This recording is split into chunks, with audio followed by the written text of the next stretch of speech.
Folks, Black Star Network is here. Hold no punches. I'm real revolutionary right now. Support this man, Black Media. He makes sure that our stories are told.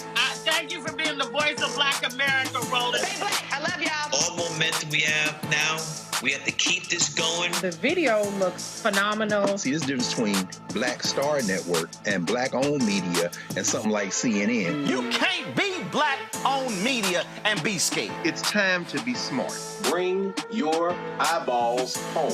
You dig?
Today is Friday, January 12, 2024, coming up on Roland Martin Unfiltered, streaming live on the Black Star Network.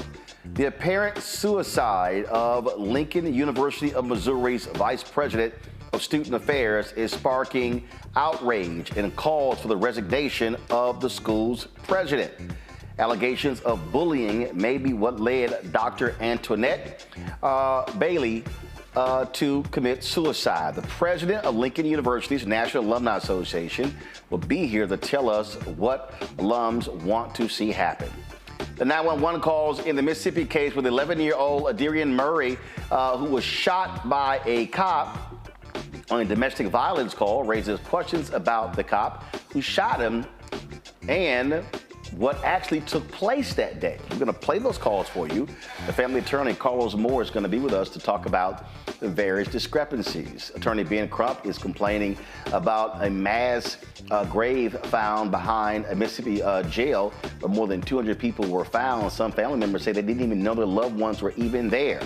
The white supremacist who killed 10 black folks and injured 3 in the 2022 mass shooting in Buffalo is going to be facing the death penalty in his federal trial. And millions will see more debt relief from the Biden administration's SAVE program. We'll tell you if you qualify. Plus, the U.S. and the U.K. launched strikes against the Houthi-controlled areas of Yemen on Thursday. National security expert Dr. Nola Haynes will join us to talk about this strike. Plus, a sad update to one of our Black and Missing stories. Also, I have a suggestion for you on this MLK weekend in Roland's Book Club. I'll share that with you as well. It's time to bring the funk. I'm Roland Martin Unfiltered on the Black Star Network. Let's go. Whatever the miss, he's on it. Whatever it is, he's got the scoop, the fact, the find. And when it breaks, he's right on time and it's rolling. Best believe he's knowing. Putting it down from sports to news to politics. With entertainment just for kicks, he's rolling. It's on go, roll, y'all. It's Roland Martin, yeah. Rolling with Roland now.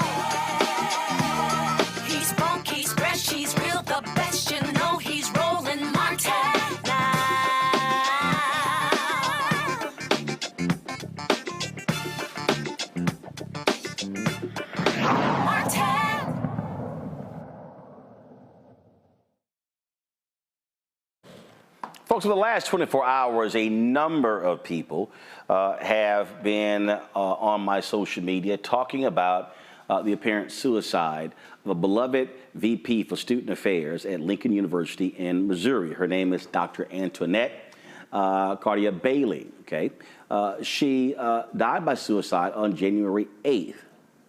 People have been suggesting that it was bullying from the university's president, Dr. John Mosley, that led to her suicide. Folks are demanding that the president also resign. Now, Lincoln University, Missouri is a historically black college university. It's now a predominantly white institution. Today, the Lincoln University Board of Curators announced Dr. Mosley volunteered to be placed on paid administrative leave while a third party reviews the school's personnel processes. According to those close to Dr. Bailey, she was subjected to a toxic work environment, enduring alleged bullying and harassment from President Mosley and other university officials. Despite her numerous attempts to seek support and address the issue, Dr. Bailey was allegedly left unsupported and disregarded.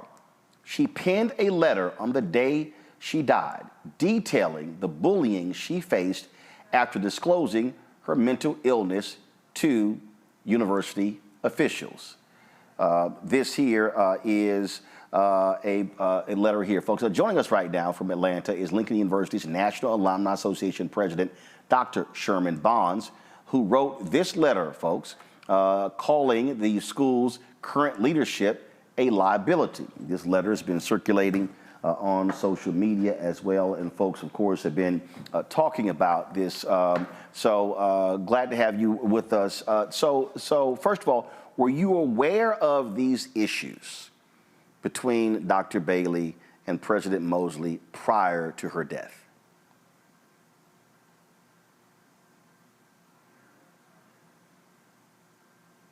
Can you hear me?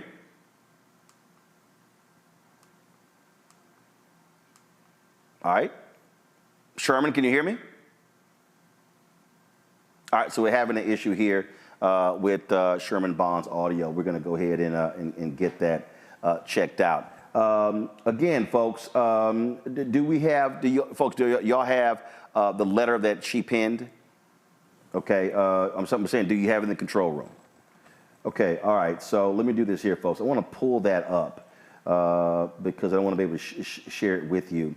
You know, we were sent a number of documents, folks, from the family of Dr. Candia-Bailey that, again, she shared. And there were all sorts of messages that were shared, that were sent, that went out as well. Like I said, she, so this here, I'm trying to see here. I want to go ahead and make sure that this is the correct letter here. And like I say, this has really been talked about by a lot of different people. This here is an email that took place between President Mosley as well as with Candia-Bailey here. You'll see right here from John Mosley to Candia-Bailey. He talked about her various comments, issues in her personnel file. Go ahead and go to my iPad, please. And so this is what it shows right here. Okay, come on, pull it up, guys. Thank you. And so you see right here.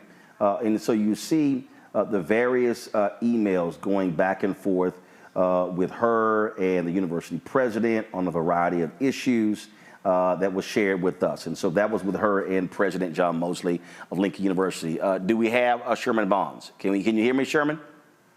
Okay, so we still are having some issues with his audio.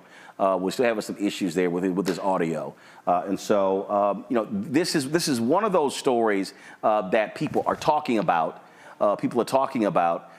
Because it deals with workplace environment. It deals with how people are dealing with various issues within the workplace. We have a number of individuals who work in academia, who have been sharing their stories about the things that they actually have been enduring, what they have been going through, all of those different things. And it has been, and again, so you also had an effort to terminate her. So again, it's just so many different things that have been taking place. So we're going to do this here. We're going to go to a break. Let's get Sherman's audio straight, folks, so we can hear from him. We'll be right back on Roland Martin Unfiltered on the Black Star Network.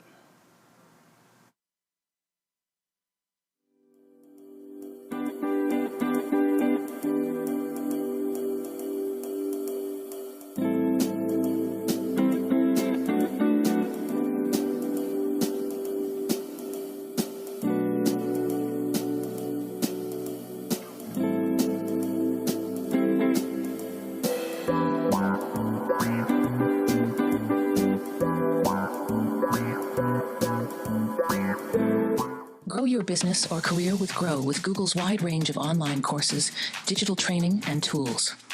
Gain in-demand job skills with flexible online training programs designed to put you on the fast track to jobs in high-growth fields.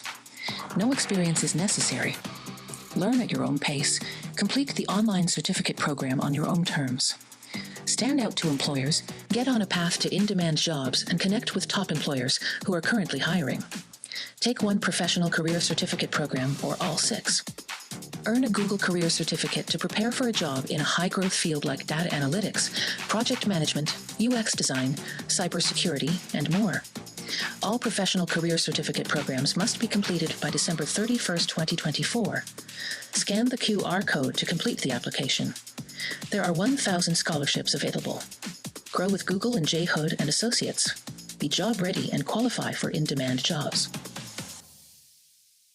On the next Get Wealthy with me, Deborah Owens, America's Wealth Coach, we're talking about the difficulty of being able to acquire wealth for Black Americans. My guest, Emily Flitter, is the author of The White Wall: How Big Finance is Bankrupting Black Americans. The bad stuff that you feel when you're dealing with the financial services industry is not your fault. It's not your fault, and you don't deserve to be treated like this. That's right here on Get Wealthy, only on Black Star Network. I'm Faraji Muhammad, live from LA. And this is The Culture. The Culture is a two-way conversation. You and me. We talk about the stories, politics, the good, the bad, and the downright ugly. So join our community every day at 3 p.m. Eastern and let your voice be heard. Hey, we're all in this together. So let's talk about it and see what kind of trouble we can get into. It's The Culture, weekdays at 3, only on the Black Star Network. On the next, A Balanced Life with me, Dr. Jackie, just who do you think you are? And maybe more importantly, who is it that you think you're trying to please?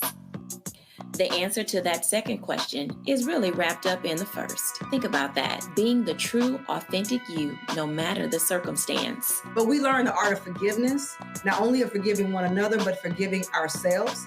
And we also learn how to love ourselves so that we can love each other. That's next on A Balanced Life, here on Black Star Network. Hey, what's up, y'all? I'm Devon Franklin. It is always a pleasure to be in the house. You are watching Roland Martin Unfiltered. Stay right here.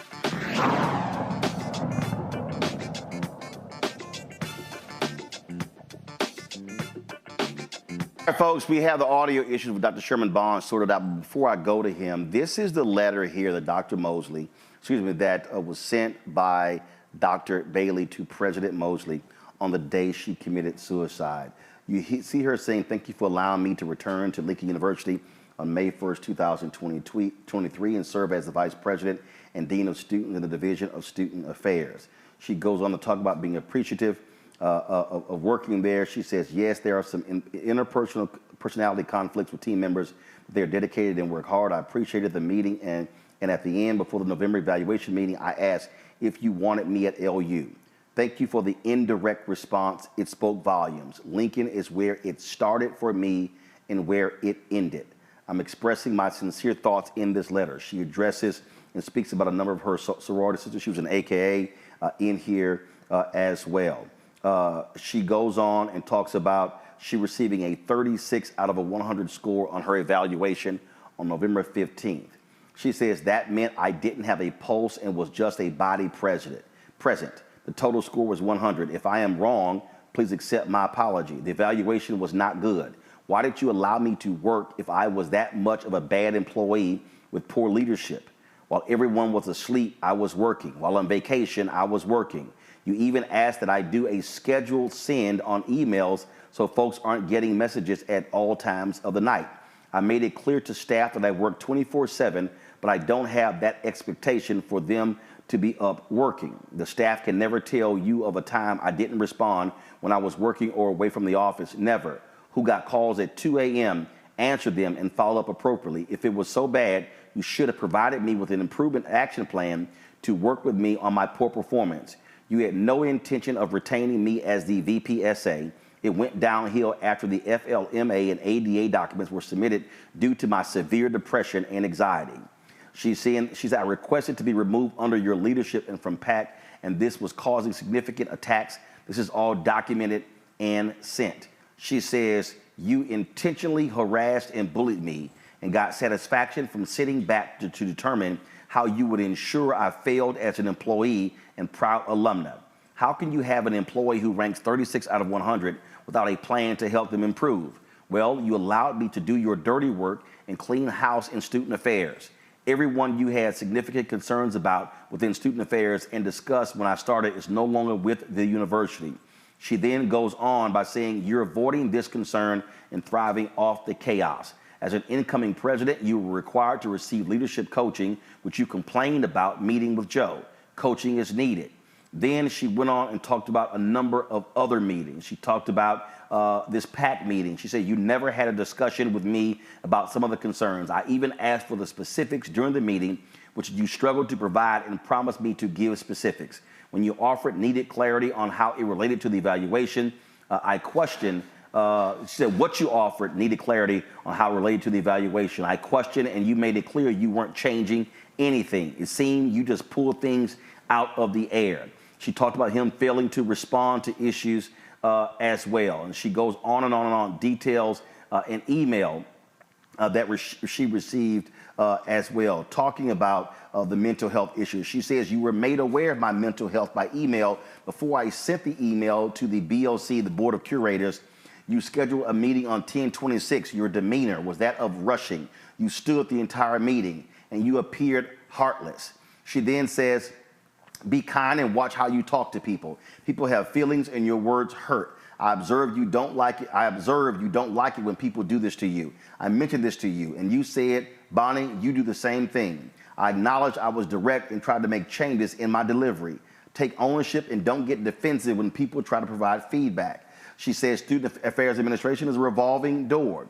She went on and talked about, please reconsider your management style. You're the first president I've ever seen, and I've worked and graduated from some influential R1 institutions, to have his hands in everything. I mean everything. Now, for areas you don't know much about, it is known you stay out of the way. It boils down to your lack of trust, insecurities, and control. How can you be concerned with trusting others when you can't be trusted?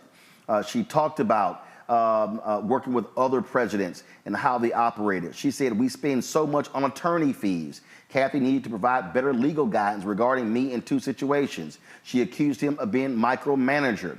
You see all of this. She said, stop bullying and beating PAC up in front of others. What I've learned, you put April and Jeff in uncomfortable positions in front of others. And she goes on detailing, you see folks here, boldface, underline, highlighting all of these different things. She talked about evaluations. Again, his failure to operate as a leader. This, folks, this is literally what she sent the day she took her life. All of this is what was actually sent to the president. I'm going to get down to the bottom of this issue. And then she goes, my soul must be clear. Shonda is genuinely dedicated and hard working for the division. I like her as a person and professional. Shonda was concerned about her job being in jeopardy. I would never recommend her termination. My soul didn't sit well with the grievances she completed on student affairs staff and the delayed time of reporting both instances On the same day, HR asked if I witnessed Marnita hitting Shonda at your holiday party. I explained I didn't. I don't believe in my spirit that Marnita hit Shonda. I can't see Shonda not confronting the situation on the spot. Folks, she's going on and on detailing this, telling him get to know alumni and alumni. She says many can see through you and your motivation.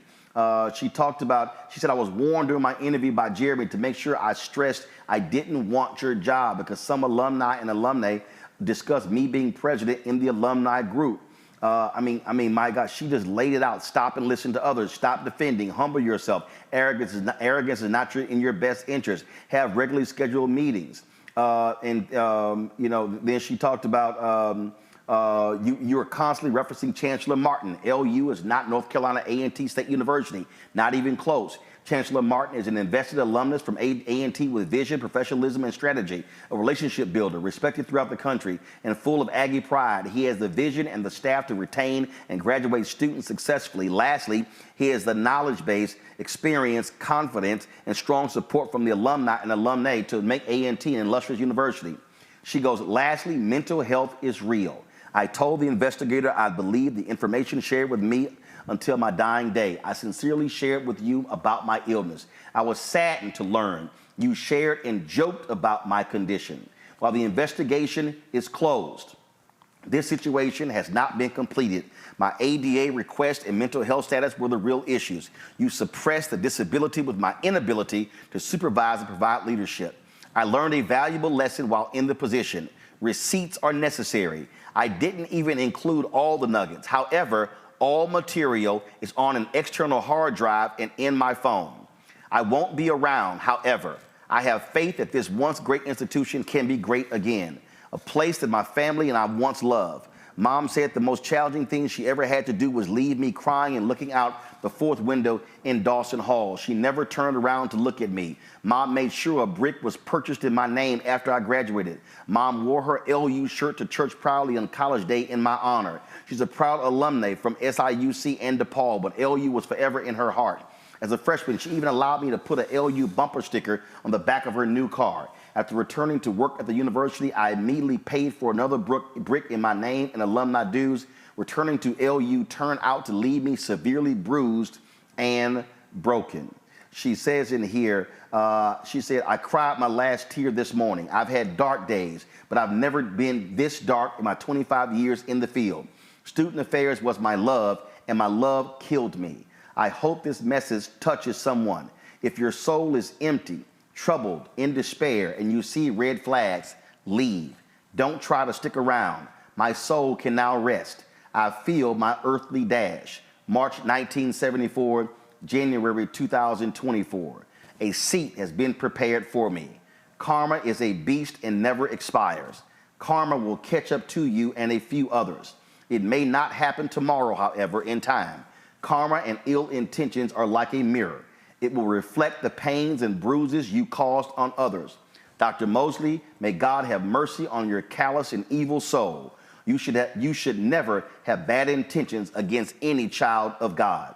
I wish my beloved LU all the best. Blue Tiger Pride, Bonnie. Dr. Bonds, it is painful just reading that letter. Yes, it is, Roland. It's very, very difficult to hear it read to me again. It was difficult for me to read it in real time. And as I read it, when I received it, I ended up receiving a text that she had committed suicide. I offer my condolences to the family and to her husband. I offer my support to my LU family. I offer my love and support to all the AKs out there that are crying and weeping and wailing. I'm set back. I'm dismayed. I'm disappointed. And I find myself in a state of hopelessness. However, but I believe Bonnie, Dr. Bailey made it clear. There's there's a day that's coming, and that day should be coming soon, that we'll be able to move forward, and we'll be able to find closure, and we'll be able to carry on her legacy with the university, and we'll be able to lift up that honorable institution known as Lincoln University. Were you and others made aware of the issues that she was having with the president? Was this common knowledge? No, it's not common knowledge about the depth of her issues. I think we struggle with the president's ability to be an effective leader. We identified early on that he was a novice, parochial, pedestrian candidate that was given an opportunity to step into a seat. The board of curators implied and suggested that they would give him the tools that he would need. And unfortunately, as we wrote a year ago in our letter to give the board of curators our objective views of their decision, they used their autocratic position to claim that it was their entitlement to make the decision. And now we're here with this sad occasion. I call for redirection, I call for a resolution, and I call for the removal of Dr. Mosley from the office of president of Lincoln University. As long as he's there, he brings a stain upon the university's mission, upon the institutional care of that mission and the responsibility. Unfortunately, Dr. Bailey was not the first scholar in which he's removed. In his tenure so far, he's removed 3 doctoral professors that came to Lincoln, and that's too many within a short time. The environment is purpose is for nurturing. And not only did Dr. Bailey talk about his insecurity as it relates to the presidency, Dr. Self also shared that was the sentiment of his inability and his insecurities. Sherman, this right here is the board of curators. Have you heard from any of the members of the board of curators with regards to this issue? No. They have not chosen to come out and present in any form. I think they will cower toward the position that this is a personnel matter, and they have no comment. This is a decision in which the board made and has given us. They've given us a weak leader. They've given us an unskilled president who does not have the capacity to build. Dr. Bailey was there no longer than 9 months, and not to have a formative assessment that gives her, as you said, a corrective action. You take her and you dispose of her as if she's just a dusty towel. And I find that to be very, very unsettling. I think the institution for HBCUs is where we build a platform to build out our scholars. And you have 3 PhDs or EDDs to come under your leadership not to be successful. That's a reflection on you. That's not a reflection on them. You know, one time you might be able to say yes, but Dr. Self, Dr. Brown, and now you have Dr. Bailey. That is just poor leadership quality. You hired her, you brought her there, and you disposed of her recklessly, in my opinion. When you said calling for him to be removed, is that you individually, or has the Alumni Association taken a vote, and is that the stance of the entire Alumni Association? With the Alumni Association, I have not met with the board and its entirely, but the sentiment of the members they called. I have quite a few presidents who are in the same boat, but I would imagine that there may be some who would say we are rushing to judgment and that we should allow. If we do not take the position that we have, we wouldn't be where we are. If we would not be outspoken and say enough is enough, we wouldn't be there. I think they would think it is just business as usual, and we can dispose of an African woman just any kind of way. Those days are past. We don't do that no more. You know, it happened on his watch. It's time for him to move. And as simple as that. And quite frankly, it may be time for the board to move because it's their decision. It's a reflection on them. Dr. Sherman Bonds, we certainly appreciate you joining us. Thanks a lot. All right. Thank you. Michael Imhotep is the host of the African History Network show out of Detroit. John Quill Neal is a trial lawyer with the John Quill Neal firm out of Atlanta. John Quill, I want to start with you. This is, obviously, so many people are commenting about this on social media. A lot of female educators are discussing this as well. Reading that letter, she lays out in detail the issues that she had with this president. Yes, there are a lot of issues as it relates to this specific tragedy. This is just so sad. I don't believe that we got a clear answer as to what the knowledge of the university was as it relates to what was happening. But it would be plausible for us to presume that there were some others that were CC'd on some of this correspondence or other people that were involved. And although public universities can be challenging to sue because they have immunity, they are potentially open to a lawsuit, right? Because essentially you have here a faculty member that made it very clear that she had anxiety and depression. She tried to take leave under FMLA and the American Disabilities Act. That was denied. It appears to be numerous discussions. And some of the factors that are considered when suing, because you can potentially sue in some jurisdictions for wrongful death for suicide.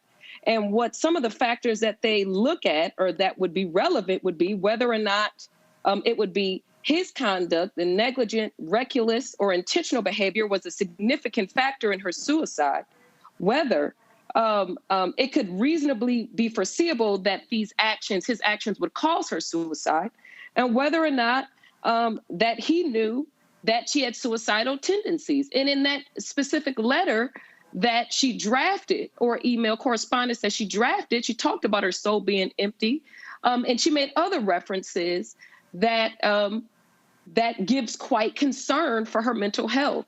And so, I think this is a tragic situation, but the institution is open to potential litigation. This here was a letter that they sent to her regarding the allegation of the president making fun of her condition to others.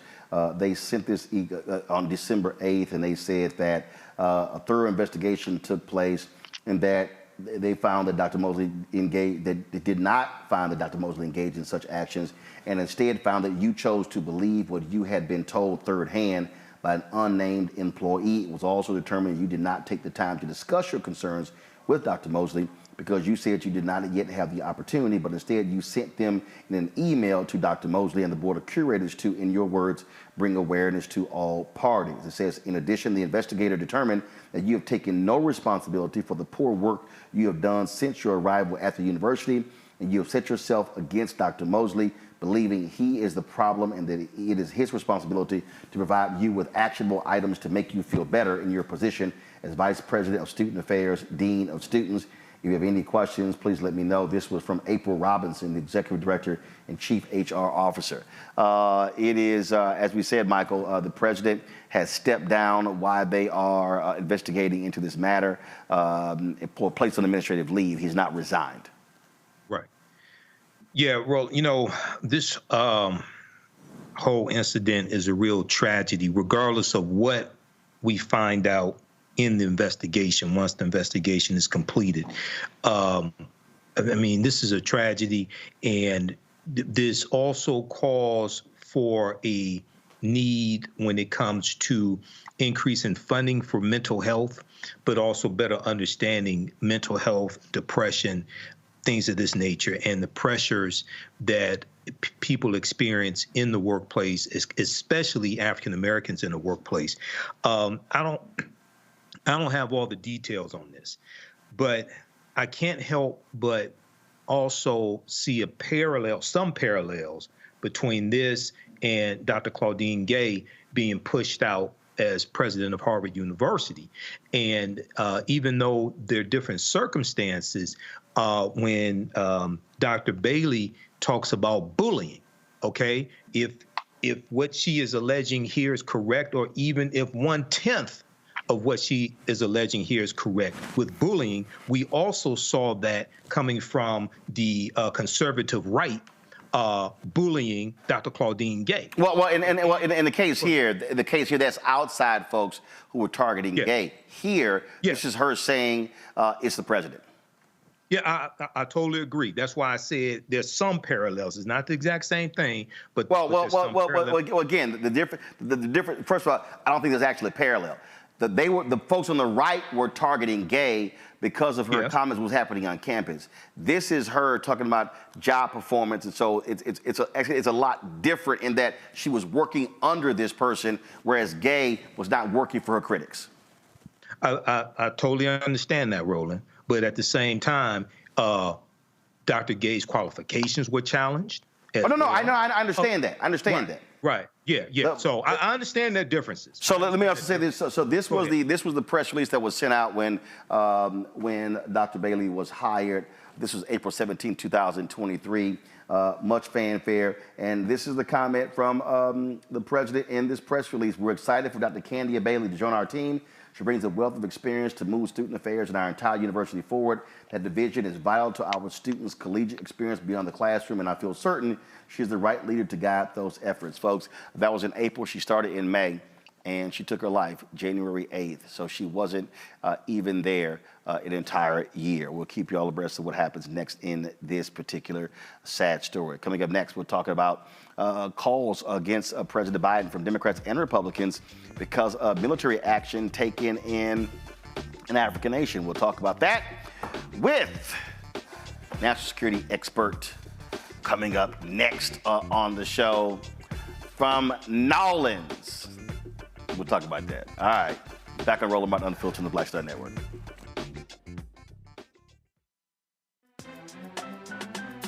I'm Faraji Muhammad, live from LA. And this is The Culture. The Culture is a two-way conversation. You and me. We talk about the stories, politics, the good, the bad, and the downright ugly. So join our community every day at 3 p.m. Eastern and let your voice be heard. Hey, we're all in this together. So let's talk about it and see what kind of trouble we can get into. It's The Culture, weekdays at 3, only on the Black Star Network. Next, on the Black Table with me, Dr. Greg Carr, author Dr. Aderrien Murry, on her astounding and enlightening new book, White Philanthropy, a history we're betting you've never heard before.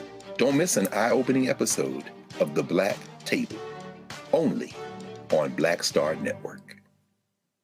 What's good, y'all? This is Doug E. Fresh, and you're watching my brother Roland Martin Unfiltered as we go a little something like this. Hit it. It's real.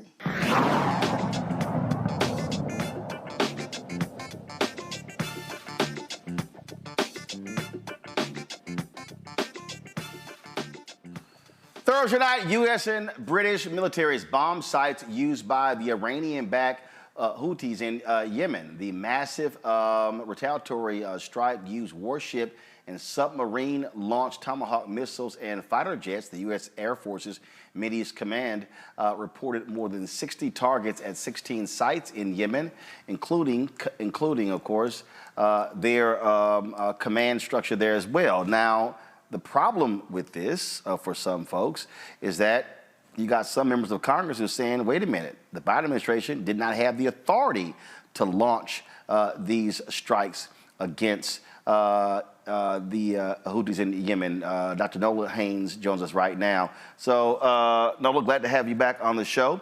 Glad to see you. So first and foremost, you have the military strike itself. Mm-hmm. But then, of course, now you have members of Congress who are saying, wait a minute, we didn't give you this authority. White House is saying we didn't declare war against anybody. And so explain what happened here.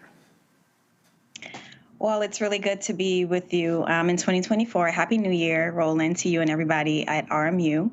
So I completely understand why this is a confusing situation, because congressional members that are saying that the president is held to a certain standard under Article 2, they're not wrong, because Article 2 is about first getting congressional authorities for the president to go ahead and officially wage war.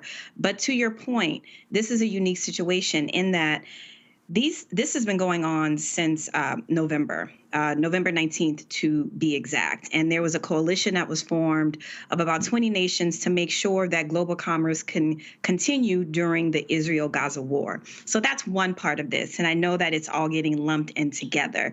And so there were a series of warnings given to the Houthis, Ansar Allah, however you want to refer to them, to say, hey, this cannot continue. You cannot continue to not only attack Israeli ships, but to also attack partner and coalition ships. So that's how we got to this situation today.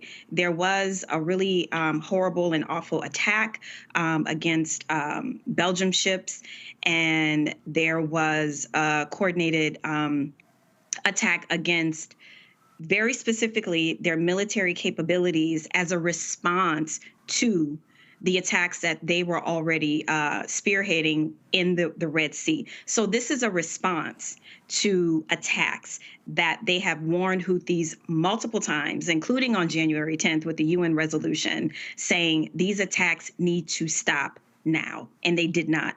And so the president took action. Now, regional security is very different from what we see, what the optics are, what international security shows us on social media. Within the region, people are happy that the U.S. and the U.K. actually took this step, because ships were literally being attacked. And we're talking about people, I don't think they really realize how much trade is still done on ships and boats. And so that was greatly impacted in the Red Sea. So this is a response to what the Houthis did. This isn't the U.S. or the U.K. coalition partners waging war against Houthis. Two different situations. So there were protests also in the Capitol. This is a video circulating on social media with regards to these protests. Who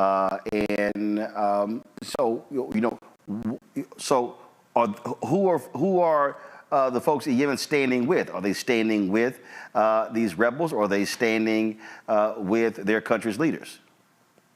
And is their country leaders backing the rebels? They're definitely in cahoots with Hamas, and there's some folks that don't want to go as far as to say that they are Iran's proxy, because some people believe on one side of the argument that the Houthis definitely have their own identity. They have their own sets of goals. So they're not just acting in the interest of Iran. There are others who say that they are acting in the interest of Iran. But specifically right now, what they're doing in the Red Sea, they are hampering commerce, they are hampering trade, they are hampering, humanitarian aid, and not just in this context. That's kind of historically what has been done in the Red Sea in a very in an egregious way. So this is why the response, which was proportional to what the Houthis did in the Red Sea, and why civilians were not targeted. These were all military capabilities that were targeted strategically to make sure that human casualties were at a minimum. And then one last thing I do want to say about the debate between what Article 2 says and versus what Article 51 in the UN Charter says about states having the right to respond and defend against attacks. And I know that Article 51 is something that the folks that are in favor of this attack, that they're leaning on in terms of why it wasn't necessary to get congressional approval for a defense response. All right. This wasn't offensive. Got it. All right, Dr. Nola Haynes. We appreciate it. Thanks a lot. Thank you. Folks, going to break. We come back.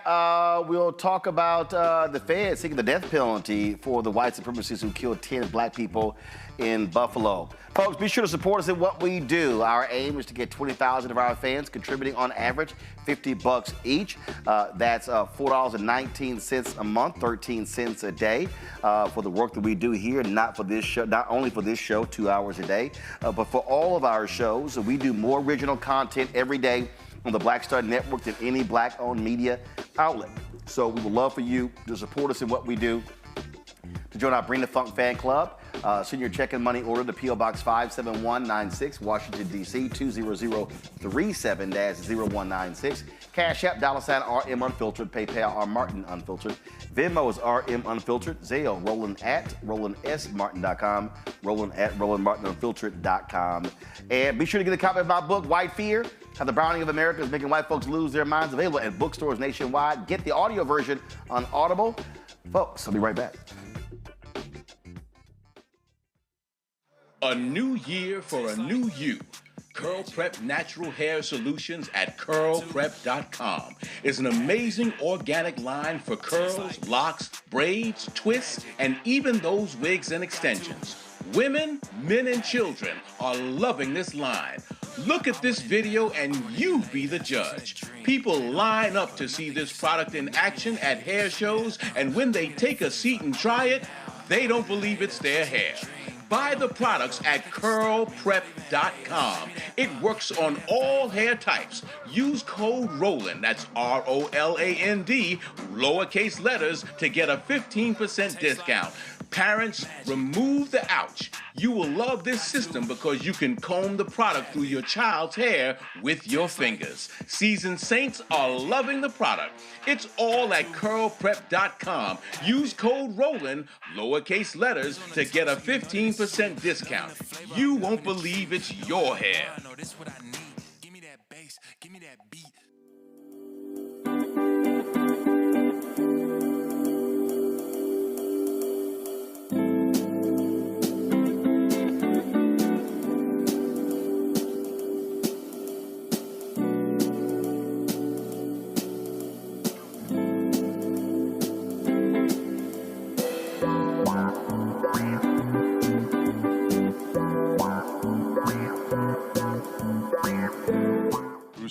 Creator and executive producer of the Proud Family, Louder and Prouder, and you're watching Roland Martin Unfiltered.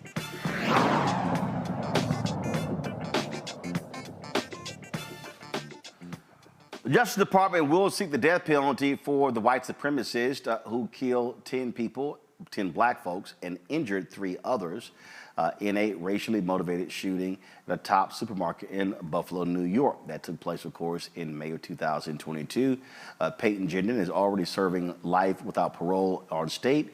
After being convicted on the state side, he pled guilty in February 2023 to 15 charges, including domestic terrorism and motivated by hate, murder, and attempted murder. Now, federal prosecutors say they believe a death sentence is warranted in their filing because Gendon intentionally killed all of the African Americans involved. The DOJ also cited Gendon's intentional infliction of bodily injury, intentional participation in an act resulting in death. First of all, the federal grand jury returned a 27-count indictment against him in July 2022, charging him with 14 violations of the Matthew Shepard and James Byrd Hate Crimes Prevention Act.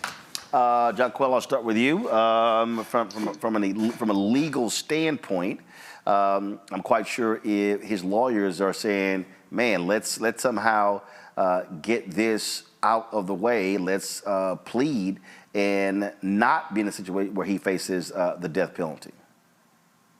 Sure. I mean, of course, you know, what they may do in federal court, what they did in state court, which was enter a guilty plea. But what was interesting and surprising to me is that during the course of his plea at the state level, he admitted on the record that he killed the victims in the store because of their race and because of them being Black.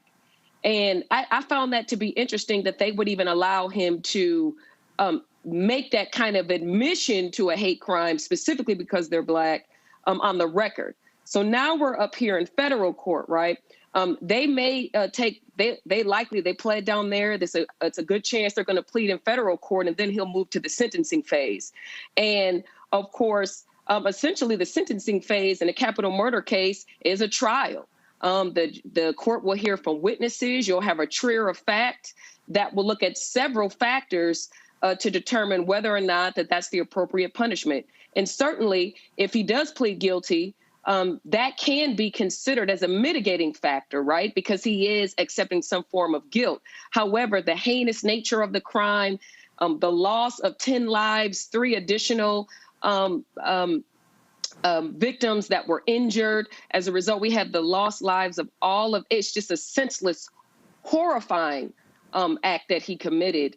But essentially, it will ultimately be up to the juror of fact, and they'll look at several factors, and including him admitting on the record that he killed the 10 victims because they were Black. Michael. You know, Roland, once again, this was a heinous act. I know we discussed it here on the show a number of times, but yes, I think he deserves the death penalty. Now, I'm not an advocate for the death penalty because it's used disproportionately against African Americans. 1, 2, we know sometimes you find out people were on death row and they're innocent and they're released from prison, or wrongly convicted, things of this nature. But I do make exceptions for the death penalty. But in this case here, I think it's important for people to understand that Peyton Gendron pushed the far-right conspiracy known as the Great Replacement Theory, okay, which was also pushed by Tucker Carlson on Fox News and other conservatives, other white supremacist, things of this nature. And, you know, I think hopefully this will send a clear message that this is not going to be tolerated. And I think it's also important for people to research the Matthew Shepard and James Byrd Hate Crimes Prevention Act that we've talked about here on this show before. And James Byrd was the African-American man killed in Jasper, Texas, because I do hear African Americans say, well, Asians got a hate crimes bill, right? They don't talk about the Matthew Shepard and James Byrd Hate Crimes Act. No. They say, They say Asians got a hate crimes bill. We ain't never had one. I know. That's a lie. That's what I'm saying. They don't. I know it's a lie. That's what I'm saying. They don't talk about this bill here. 1, 2, the first. No. Or if they do, they'll say, no. But that was the white gay guy, and his name on the bill too. Where's one that's just us? Well, there were 2. First of all, the one dealing with church burnings. That was us. I'm dealing with the first one, 1968. Right, I'm saying so. Fair Housing Act. But all these folks, it's all a bunch of BS. I understand, but proper documentation ends all conversation. 1968, the first hate crimes act in the history of this country, signed into law by President Lyndon Baines Johnson, part of the Fair Housing Act, which was the result of the modern-day civil rights movement, largely done for African Americans. Okay, so people have to do this research and stop listening to Black social media disinformation agents who are putting out nonsense. Well, they real good at that. Folks, check this out. So white nationalist Charlie Kirk, the Turning Point USA, they love Donald Trump. They also had a whole bunch of racists work for them. These are the fools who initially had Candace Owens, that clueless fool working for them as well. So check this out. This fool, Charlie Kirk, now says he's going to come out and every week discredit Dr. King because he believes that the Civil Rights Act should never have been passed, and that, as they say, it ushered in a permanent DEI-type bureaucracy. So check this out. Kirk, he says in his quote, we're going to be hitting him every week. Yeah, on the day of the Iowa caucus, it's MLK Day. We're going to do the things you're not supposed to do. We're going to tell the truth about MLK Jr. You better tune in. Blake has already been preparing. It's going to be great. Oh, who's Blake? Well, this person here says, Blake is an apparent reference to Blake Neff, a producer of The Charlie Kirk Show. In 2020, Neff resigned from his job at Fox News as Tucker Carlson's top writer after CNN revealed he had been making racist posts under a pseudonym. No shock, Michael, that Charlie Kirk would have a racist working on his show? No shock at all, because birds of a feather flock together.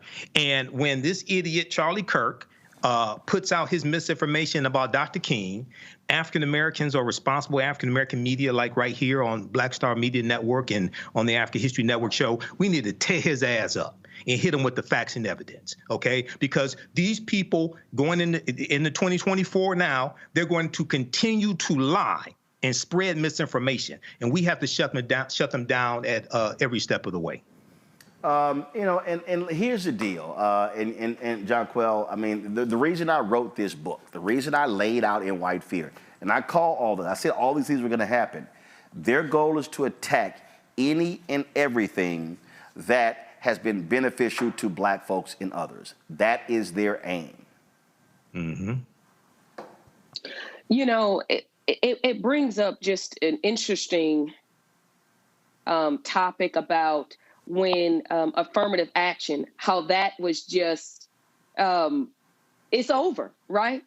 That set us back 124 years. I mean, there have been so many attacks, and there just has not been any outrage behind it. There hasn't been, you just don't hear anything about it. It's just kind of like everybody just pick up and just said, all right, affirmative action is over.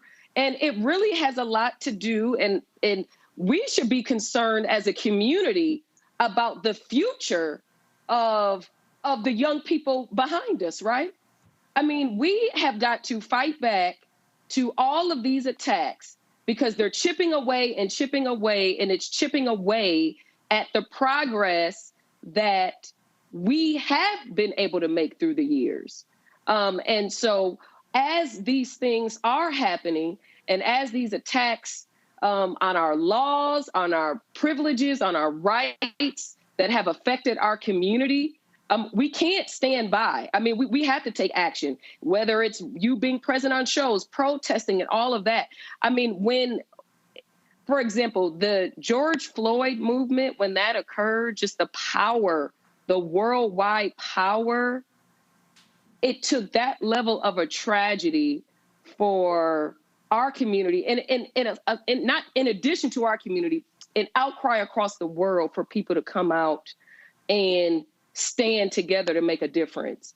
And we have got to use some of those same tools, not the burning of buildings and trashing windows and all of that, but we have got to employ, we're coming up on the heels of Martin Luther King Day on Monday.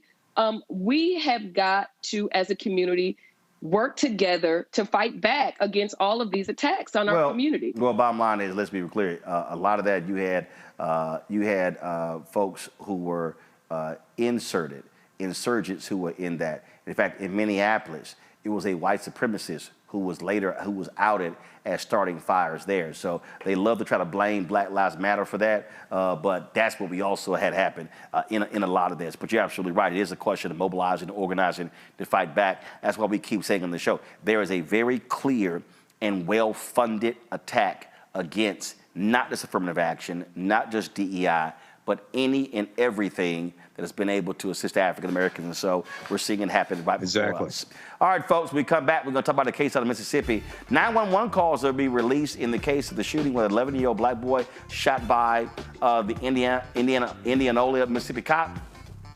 The tapes are a little different than what Sergeant Greg Capers said what happened. We'll explain. Plus, I'll have for you my book club suggestion on this MLK Day weekend, and it's not about him. That and a lot more in the second hour of Roland Martin Unfiltered on the Black Star Network. Hatred on the streets, a horrific scene, a white nationalist rally that descended into deadly violence. White people are losing their damn minds. An angry pro-Trump mob storms the U.S. Capitol. We've seen We're about to see the rise of what I call white minority resistance. We have seen white folks in this country who simply cannot tolerate black folks voting. I think what we're seeing is the inevitable result of violent denial. This is part of American history. Every time that people of color have made progress, whether real or symbolic, there has been what Carol Anderson at Emory University calls white rage as a backlash. This is the rise of the Proud Boys and the Boogaloo Boys. America, there's going to be more of this. Here's all the Proud Boys, guys. This country is getting increasingly racist in its behaviors and its attitudes because of the fear of white people. The fear that they're taking our jobs, they're taking our resources, they're taking our women. This is white fear.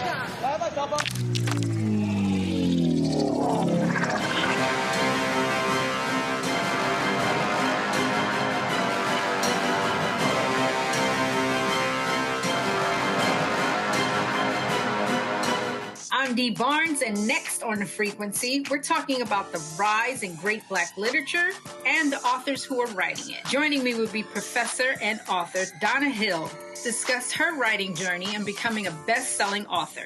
I always was writing, but I never saw anybody that looked like me in the books that I was reading. Plus, her work with the Center for Black Literature and next year's National Black Writers Conference. That's right here on The Frequency on the Black Star Network. Farquhar, executive producer, Proud Family. You're watching Roland Martin Unfiltered.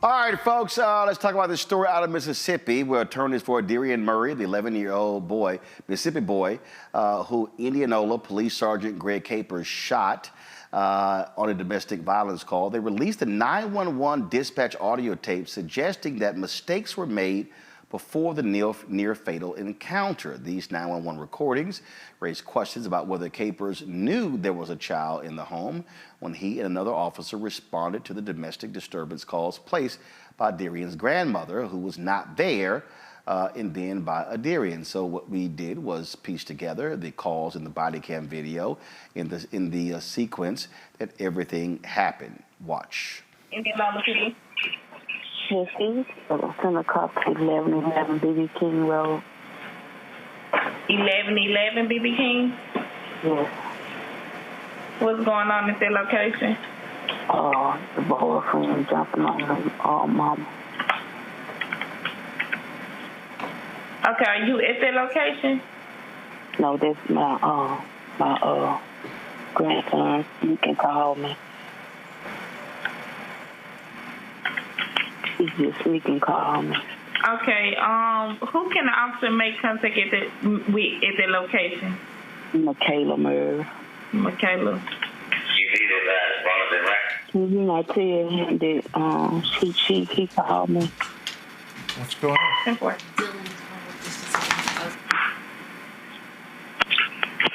Okay, all right, I got officers out to their location. Okay, thank you. All right. Indianola PD?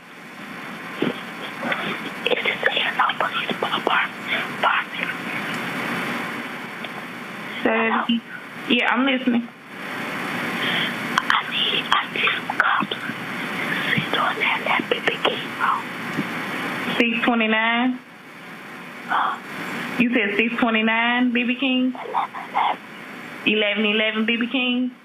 Nicola Murray? Yes. Okay, I got officers en route to you. Help me, help. I got officers en route. Someone already called for you. They're en route right now. Okay. Hello. They're outside. Can you? He wanted to open the door. He wanted to open the door? Yes. Okay, hold on. Stay on the phone. Okay.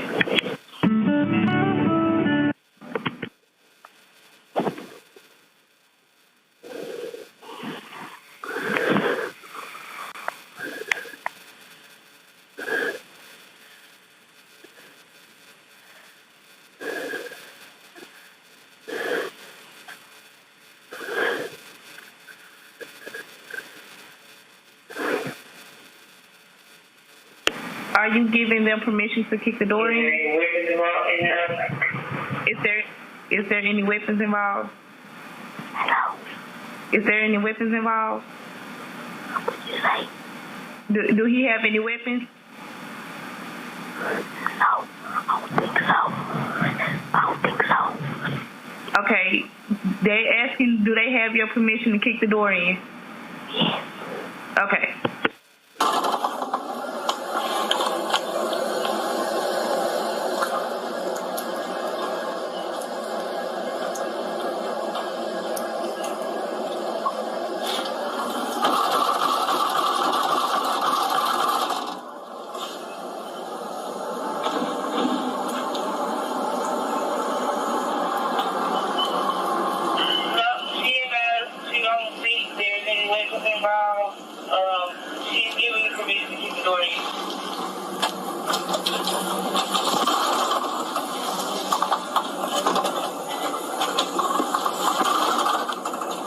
Ain't that easy. Who is he? Let me see your hands. Let me see your hands. Where is he at? Where is he at? You better come on out. Come out, ma'am. Does he have any weapons? Step out. Come on out. Go that way. Step out. Go. Come out, sir. Don't make us come in. Look, go. You need to move. Get from behind me. Go on out there. Where is he at? I just was trying to tell her she's talking to fool. Police, you got any weapons? You better put them down. Oh my God! Oh my God! Missed that! Missed that! Missed that! Missed that! Missed that! Missed that! We need him now. Carlos Moore is the family attorney for the Murray family. He joins us from Jackson, Mississippi. Carlos, I understand that Aderian's mother has filed a criminal affidavit against Sergeant Greg Capers. Yes, she has been relentless in pursuing justice for her son. The grand jury failed to indict him for aggravated assault, so now she has taken matters into her own hands and filed a criminal affidavit for the misdemeanor simple assault, which will not require a grand jury to indict him. It will simply be a bench trial before a judge in Indianola, Mississippi. So what do the audio recordings from your perspective show that where it differs from the body cam footage? Officer Capers has always maintained he did not know that there were children in the home. Well, we know that the audio recordings now make it apparently clear that he should have known, because that was clearly indicated to the dispatcher, Jada Rush. She knew when the grandmother said her grandson was the one that had called and informed her, and he was there and had snuck and called her. So grandson tells you that should tell her as a child. And then when he's speaking as a child, she talked to Aderian himself. He sounds like a child, a little boy. So I don't know how she would have been confused. When the dispatcher was interviewed by MBI, she told the investigators for MBI that she had in fact told the officers that there were children present. She later on recanted in a written statement, but her recorded statement to the MBI officer initially was that she did tell Capers and the other officer that children were present. And so not only that, but the audio tapes make it clear that Aderian told him no weapons were involved, and the body camera footage shows that Nikayla says no when asked was a weapon involved. So why was Capers so trigger happy? I would never know. Questions from our panel. Michael, you first. Attorney Carlos Moore, thanks for coming back on and sharing this update with us. The video camera footage is very hard to watch. Based upon the new information that we know now, can you explain to us what you think, in your estimation, Sergeant Capers should have done entering into that home? Because once again, you know, I'm still trying to figure out how all this happened like this. What he should have done, he should have, we believe that even when Nikayla Murray came out, I mean, he scared her almost to death, had the gun pointed in her face. There is a report to the dispatch that there is no weapon involved, so why is he bringing a weapon to a fist fight? And so they would have told them had a weapon been involved. So he didn't need the gun from the very beginning. So he should have been more cautious, maybe had a taser in his hand or something, but not that deadly weapon of a gun. He also should have said, anyone in the house, come out slowly with your hands up, anyone in the house. He just called out for the man. He just did a lot of things that were not according to policy. And he should have. He was there before, so he knew that there had been children previously at that address. So he should have known to expect a child or children in that house. Right. And if I get a chance, I have a second question. Well, ask it. Okay. In the beginning of the video, the sergeant knocks on the door twice, 2 sessions knocking on the door, but does not identify himself as a police officer. Does this cause a problem leading up to Aderian being shot? Is that a problem at all? By him not identifying himself as a police officer? Oh, on the outside when he's knocking on the door.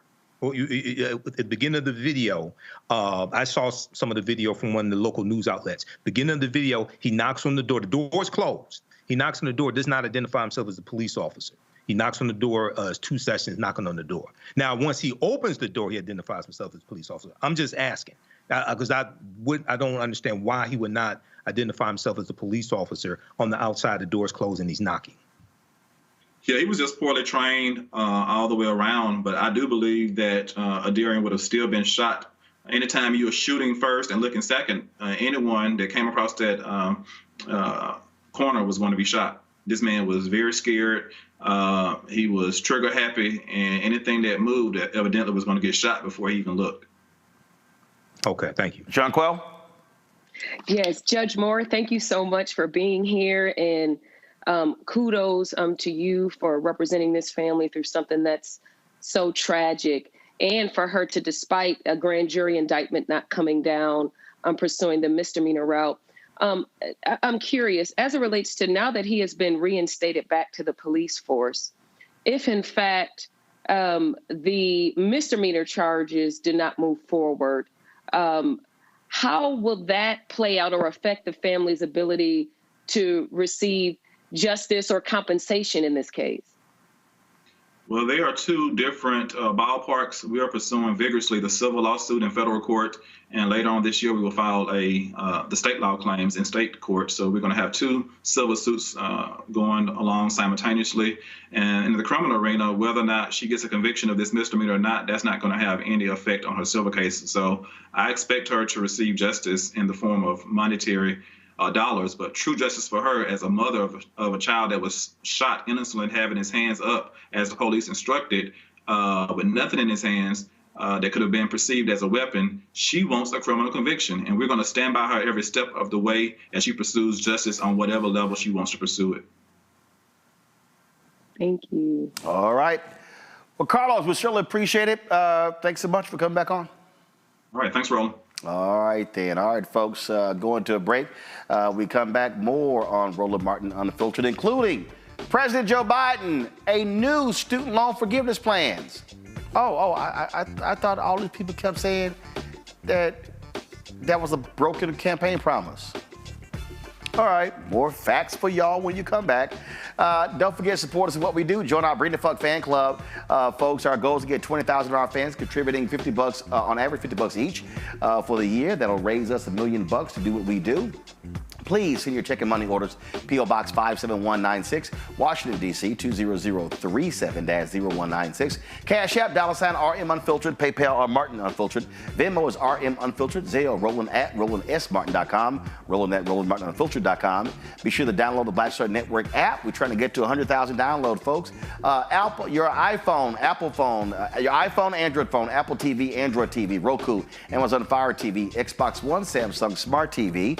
Also, you can support us by checking out our 24-hour, 7-day-a-week streaming channel. We are available on Amazon News by simply go to Amazon Fire. You can also tell Alexa to play news from the Black Star Network. You can also check us out on Plex TV, Amazon Freevee, and Amazon Prime Video. And be sure to get a copy of my book, White Fear: How the Browning of America is Making White Folks Lose Their Minds, available at bookstores nationwide. Also get the Audible version. I'm reading it on Audible. We'll be right back.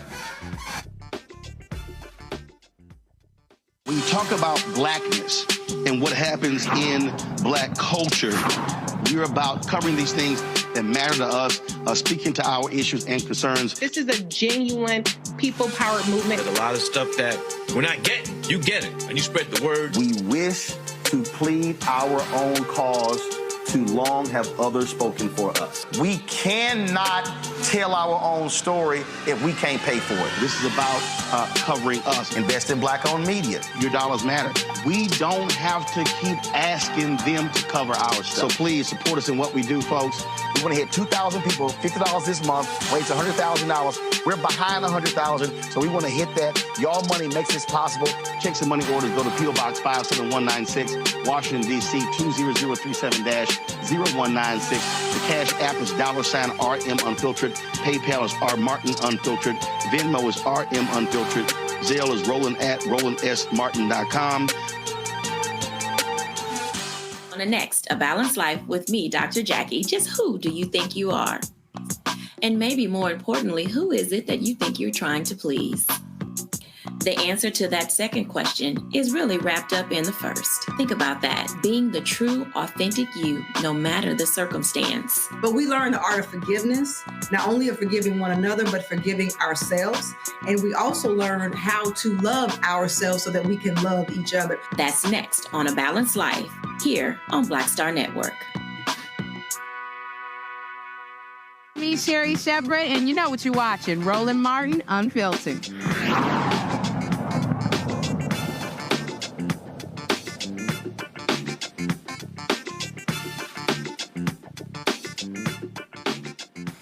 All right, so I always love people when they get these interviews and these networks go talking to them and they go find 2 or 3 black people and ask them some questions.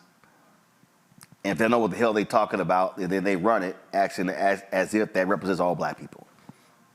So the other day I was watching this, I think it was NBC or CBS, one of them, and they went to South Carolina. And they were like, South Carolina voters are not happy with Joe Biden. So I interviewed this one sister. She says, you know, Biden promised us student loan debt relief and nothing has happened. $132 billion in student loan debt relief has happened for 3.9 million Americans. A lot black. Well, check this out. Millions more are going to have their student loans dealt with in February as part of the Biden administration's new student loan debt relief plan. Uh-oh. That's a fact, y'all. Right. So the repayment plan is this here. It's taking effect nearly 6 months ahead of schedule. The ban, this deal of forgiveness, was initially set to begin in July under the new SAVE repayment plan, but it's starting early to provide faster relief to borrowers. Borrowers will be eligible for cancellation if they are enrolled in the new SAVE plan. Now, if they originally borrowed $12,000 or less to attend college and have made at least 10 years of payments, Biden announced the new repayment plan is going to not pay anything else. Yeah. Now remember, the Supreme Court struck down his plan to cancel up to $20,000 in loans. Unlike his proposal for mass cancellation, the repayment plan is a twist on existing income-based plans created by Congress more than a decade ago. Republicans tried to block the new repayment plan through legislation and a resolution, but last year they were unsuccessful. So what's interesting here to me, Michael, when we talk about this new debt relief plan, is, again, for the people who keep saying, man, Biden Harris ain't done nothing. I don't know what they doing. Let me remind people, Republicans right now don't want any of this to happen. Right. They don't want, again, any of this to happen. They have made it perfectly clear, oh my goodness, no debt relief. Again, this is real basic, folks. If you took out less than $12,000, and this is very basic, it's right here, again, less than 12 grand in loans, and you've been in repayment for 10 years, your student debt will be canceled, meaning that's it. If y'all got any questions, go to studentaid.gov /save. I'm trying to understand, how can you keep saying, well, he didn't do nothing about student loans? I don't get it. Because they don't read. That's why. I don't know if they get most of their news about politics from Charlemagne the God on the Breakfast Club. I don't know where they get this misinformation from. But if you just go to whitehouse.gov, they have updated information there dealing with student loan forgiveness. So this is important. Now, this is not everything that we want, but you don't get it all at one time sometimes. And keep in mind. No, you don't get all that you want most of the time, especially when Republicans now control the House. You got a narrow margin in the Senate. You just, the numbers aren't there. Well, that's what I'm coming to. And in fact, hold on, Michael, because I want you to, because here's the other thing, because you mentioned the Fair Housing Act, which is the 1968 Civil Rights Act. Yes. Let me remind black people and everybody else, Democrats had huge margins. Let me say it again. When you see those acts, oh my goodness, 300 plus people voted for those because they had huge margins. It wasn't, the reason it was hard, because the Southern senators controlled key committees on the Senate side. That's why it was so hard. But people act like, oh, they've got 65 votes in the Senate. They've got 300 votes in the House. No, they don't. Yeah. They don't. Well, Democrats controlled the House of Representatives for about 40 years up until the Bill Clinton administration. You had the backlash of the angry white male. But the point I was making is I find it interesting when people say, oh, nothing's been done on student loan forgiveness. One, you have almost $130 billion forgiven that you talked about. Two, you had Republicans filing lawsuits to block Biden's student loan forgiveness that would have moved 500,000 African-American families from a negative net worth to a positive net worth, his executive order, okay? And the reason why it was struck down is because of Trump's 6-3 conservative Supreme Court that goes back to the 2016 presidential election. Hold up, and a number of Republican attorneys generals who filed the lawsuit. Yep. So this deals with who you vote for at the state level, but also for president and the Senate, because very quickly, people forget this, 2014, Democrats lose control of the U.S. Senate. Mitch McConnell, Republicans take control of the Senate. They blocked 103 federal judge nominations for President Barack Obama and Merrick Garland for Supreme Court. Trump becomes president. He gets 3 Supreme Court nominations confirmed and 226 federal judges with the help of Mitch McConnell and Republicans in the Senate, because the Senate confirms Supreme Court justices and federal judges.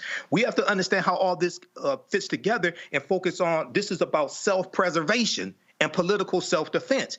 When you want bills on this end and executive orders on this end not to be overturned in court, it also deals with who you voted for in the previous election and who was confirmed to the Supreme Court by the U.S. Senate. So a lot of our people don't understand how all this connects, but this is why Civics 101 is so important and Roland Martin Unfiltered is so important.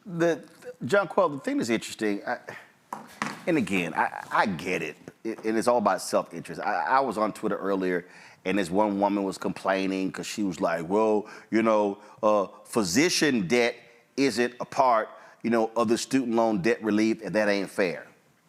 I get it. But again, they couldn't get it for everybody. But again, we're talking, it's $132 billion.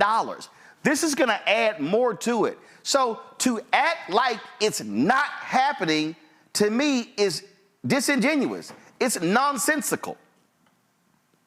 Well, I think that Americans want to feel that whomever they've elected into power, that they are reaping the benefits instead of looking at it for the greater good perspective, right? Of course, this new initiative, just like the doctors, it's not going to benefit hardly any lawyers either. However, those that need it the most, it is going to benefit, right? And furthermore, they keep trying. I mean, because the Biden administration, after it was struck down by the Supreme Court, could have stopped at that juncture. However, they're still trying for student loan debt relief. And so it's moving positively in the right direction. Well, and I think look, Robert Patillo was on our show Wednesday. He's an attorney, and he talked about how his student loan payments went from $1,600 a month down to $200. Oh, he happy as hell. That's a house note. Yes.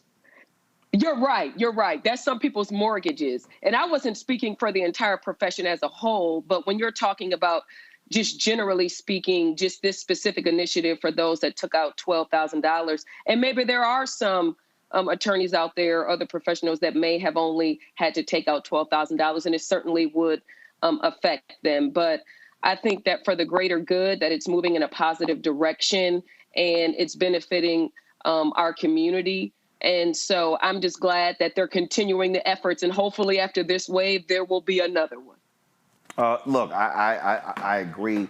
It just kills me when I sit here and listen to folks who say these things, and also when you hear folks sitting here and say, "Oh well, black folks, haven't gotten this," and let me be real clear, in terms of what has happened. And here's the other thing right here. So Quentin Fulks, who is the deputy campaign manager for the Biden-Harris reelection campaign, he was on MSNBC the other day. And again, I'm playing this for all those people out there. If you hear anybody out there saying how what's happening right now has not had an economic impact or positive economic impact on black people, listen to this. Nobody, no administration has accomplished what the Biden-Harris administration has accomplished for the African-American community. We're talking about black wealth being up 60%. We're talking about the racial wealth gap being the lowest that it's ever been in recorded history. Record low unemployment for black Americans. Nobody, no administration has accomplished. So the reason I wanted to play that, and again, I need people to understand, those of you who say, "Oh man, you just sitting here caping," facts are not facts. That's not caping. Facts are facts. Facts are facts. So let me remind people who are watching of facts. There was a home foreclosure. First of all,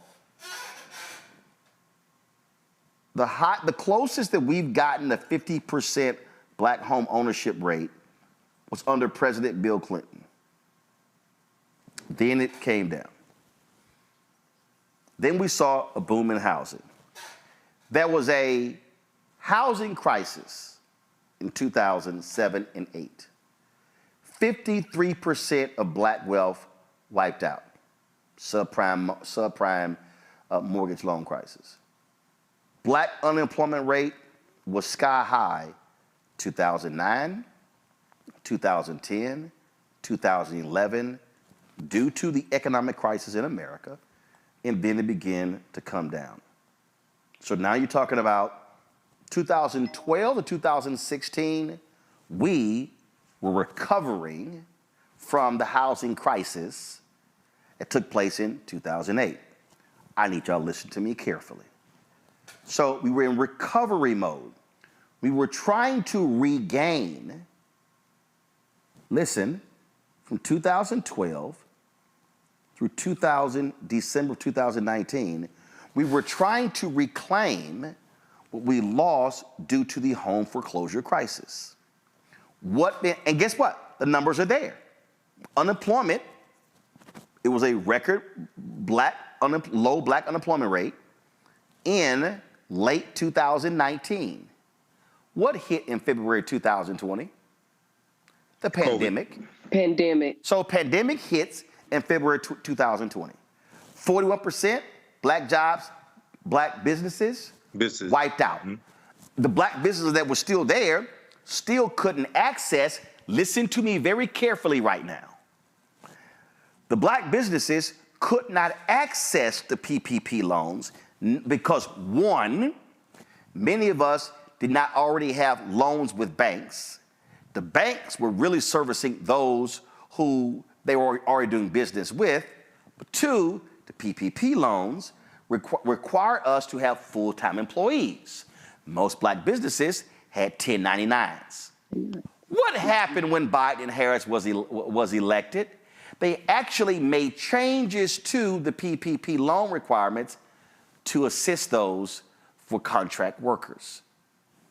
It happened under them. Now,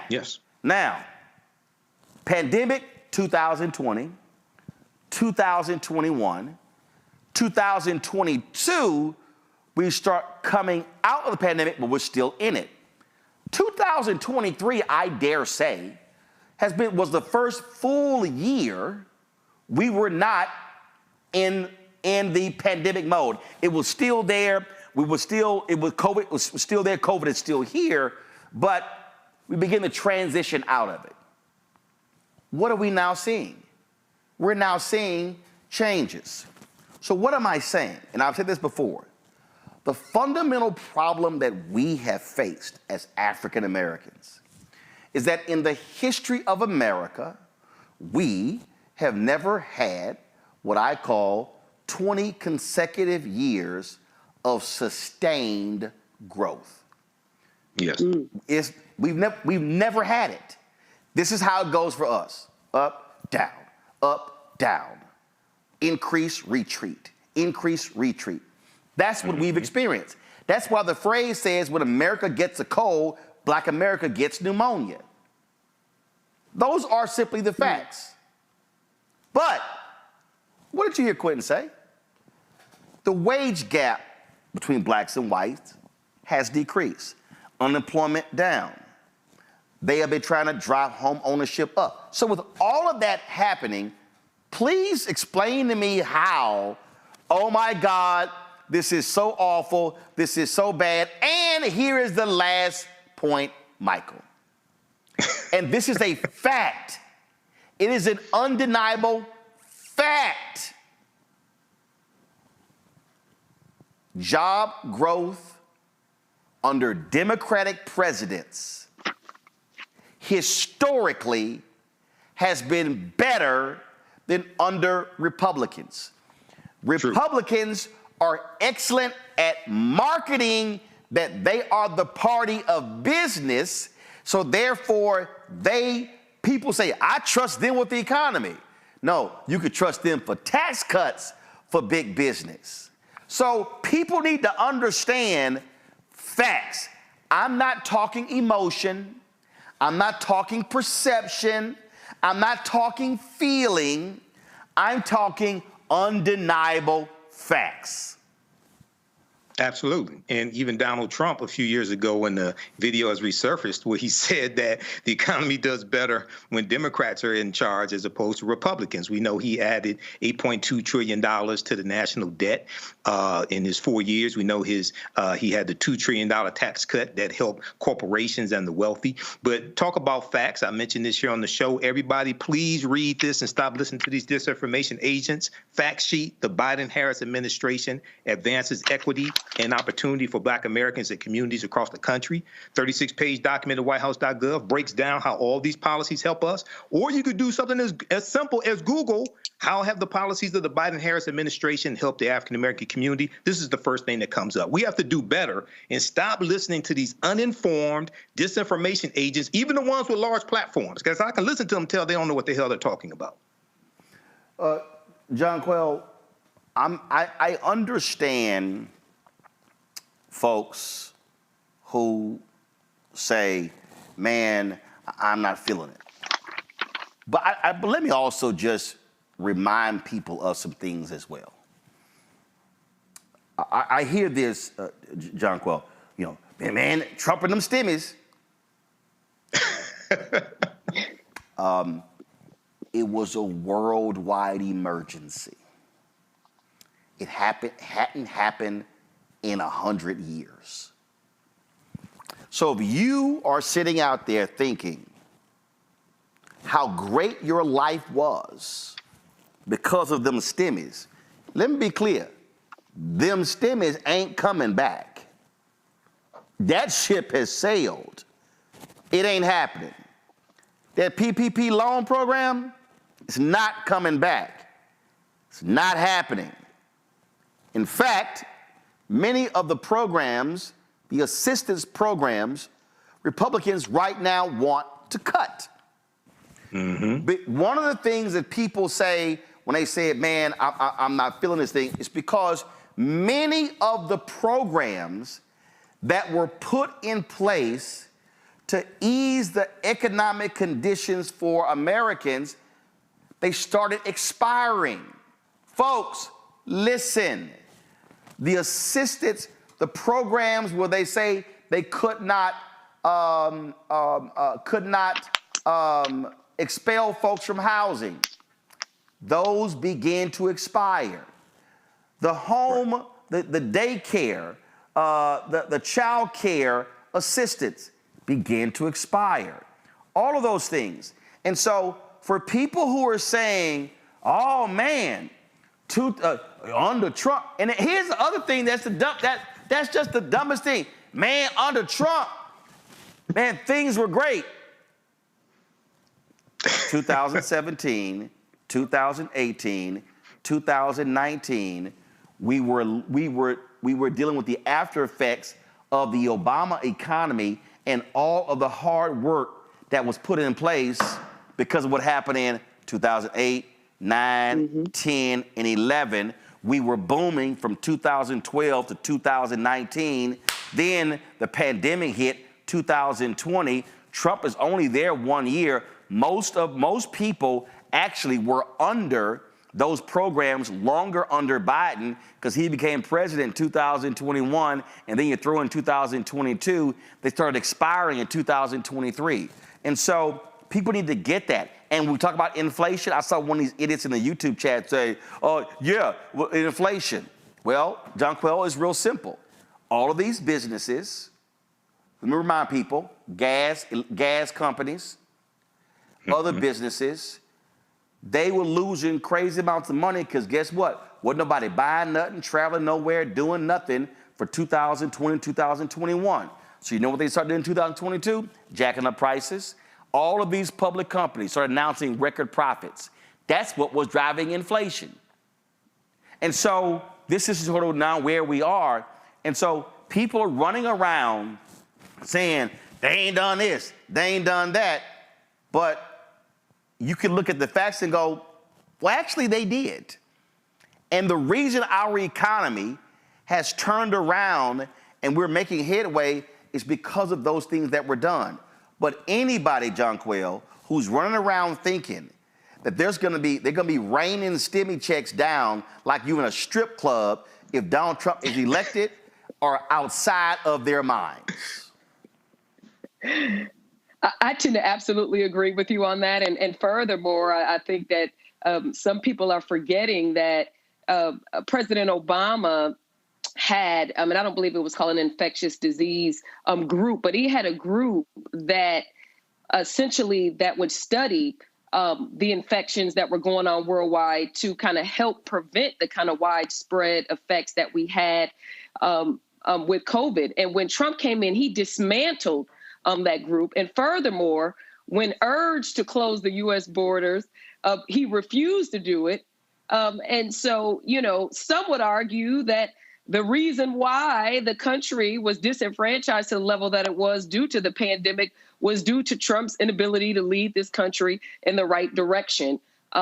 Because instead of focusing on the important things, he's trying to dismantle everything that President Obama put in place, including Obamacare. So, as stated earlier, there is a lot of misinformation out there. And I just think that, we as a community, we need to stop focusing on the short-term, small little financial giveaways that are given to us. And we have to look at the bigger picture when dealing with these issues. And I love these people who go, I love these people who say,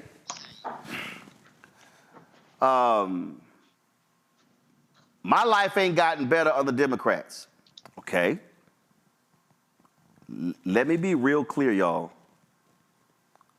Political parties do not control big business. If you want to analyze the economic state of African Americans, see, I'm about to say something about to really tick some of y'all off. If you actually want to talk about the economic state of African Americans, that has nothing to do with politics. Has zero to do. But guess what? If you want to factor in politics, guess who is more likely to be employed in public spaces when Democrats are in control? Yes, African Americans. Mm-hmm. I want all y'all listening. Mm-hmm. City, working for the city, working for the county, working for the school district, working for the state, working for the federal government. Those are called public workers. I can show you when Republicans take control, guess what they run on? Reduce the size of government. Yes. Guess where African Americans disproportionately compared to corporate America earn high 5- and 6-figure salaries? Government jobs. So when Republicans come in and say, we're going to reduce government and we're going to shrink government, that has a disproportionate impact on African Americans because there are more of us, proportion folks, who are in government than in corporate America because they've been freezing us out of corporate America. Those are basic, fundamental economic facts. And Michael, and the reason the housing crisis, and guess one of the first places we begin to see the cracks in 2007 and 2008, I'll never forget, was reading a Wall Street Journal article where they were examining a neighborhood in Detroit and several of the houses on these streets, they were in foreclosure, and the article said many of the people who are African American living in this area were public workers. Yes. Yeah. Well, that's my city. I've lived in Detroit 52 years. In Detroit and Metro Detroit have one of the largest populations of African American homeowners decades ago, and now we have one of the largest populations of renters today. But very quickly, you're absolutely correct. 18% of African Americans make up 18% of federal employees. We're disproportionately employed there. And even going back to about 1994, 1995, one of my teachers, Dr. Claude Anderson, in a famous speech, said that when you hear conservatives talk about reducing the size of government, especially federal government, they're talking about disemploying African Americans, talking about disemploying black people. But you mentioned the stimulus checks. I got to say this, because people talk about Donald Trump because he put his signature on the stimulus checks. Even Sexy Red brought this up. But under Biden-Harris, you got $1,400 stimulus checks. You got more from Biden-Harris. He just wasn't vain enough to put his signature on the checks. But you don't talk about that, but that came from Congress. The $1.9 trillion American Rescue Plan. The only reason why that bill passed is because Democrats in the House and Democrats in the Senate voted for it. No Republicans in the House or Senate voted for it. Vice President Kamala Harris was the tie-breaking vote in the Senate because you had a 50-50 Senate, and Joe Biden signed it into a law. So I don't understand what planet these simple Simon-ass people live on where they hallucinate a reality that does not exist, even if they're on drugs. Well, I'll tell you why. It is because the platforms that black people watch and listen to spend more time on what's that biggest party and bullshit. They spend more time on that than what we're talking about. And then when the platforms that folks do listen to, or the individuals they listen to, or the entertainers they listen to, these folks are so ill-informed that they are being fed wrong information, misinformation, disinformation, and then we wonder why people are walking around clueless. And I said last night, I don't care who Cat Williams is talking about, because that has literally no impact on any of our lives every single day. And all of the energy that people have spent on who back and forth, who hate, guess what? Right. That ain't changing your economic condition, the housing condition, child care, education is changing none of that. And so I've made it clear, I'm not gonna waste time on that. We're gonna keep talking about real substantive stuff, because somebody has to be willing to talk about things that matter before it gets bad. Gotta go to a break, we'll be right back. We'll talk about, have our Black and Missing, and also share with you one of my books for this MLK Day weekend. Back in a moment.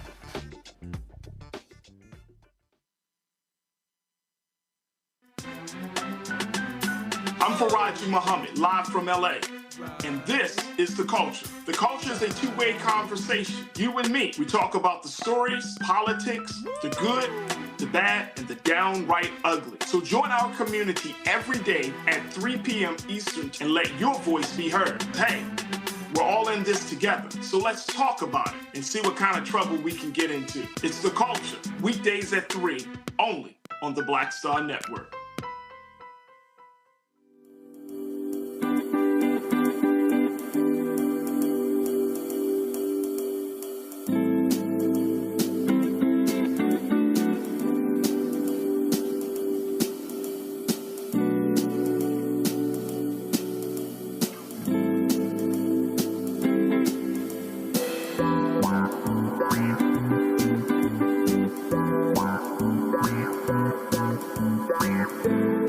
I'm Dee Barnes, and next on The Frequency, we're talking about the rise in great Black literature and the authors who are writing it. Joining me would be professor and author Donna Hill, discuss her writing journey and becoming a best-selling author.